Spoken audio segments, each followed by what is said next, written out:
Emmet Livingston, who worked on that report, is with me live now by phone from Goma.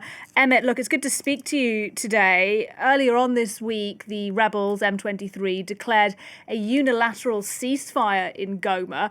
From what you've seen, from what you're hearing, is that ceasefire holding? Thanks, Nadia. So the situation is pretty calm in Goma itself. The M23 is still patrolling the streets and combat in the city has stopped. As you said, on Monday night, the M23 announced a ceasefire, which it said it was decreeing for humanitarian reasons. But it's important to understand that this isn't really a ceasefire because it's unilateral. The Congolese government has not agreed to a ceasefire.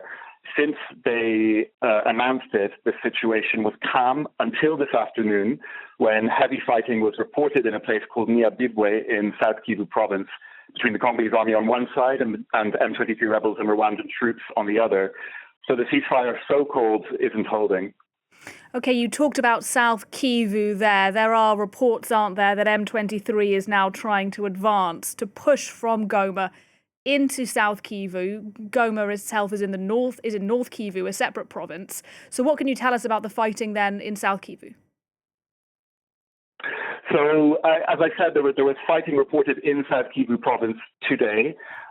It was to be expected. In the same statement where the M23 announced the ceasefire, they also said that they would act in the face of what they said were attacks coming from a place called Kavumu.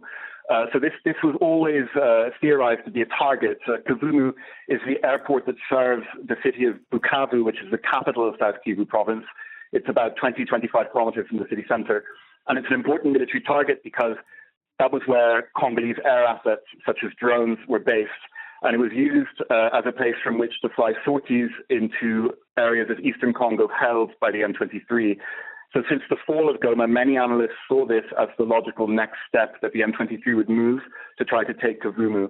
And now it looks like the front line, about 80 kilometers north of the airport, is active again. Emmet Livingston talking to me by phone there, live from Goma. Thanks a lot.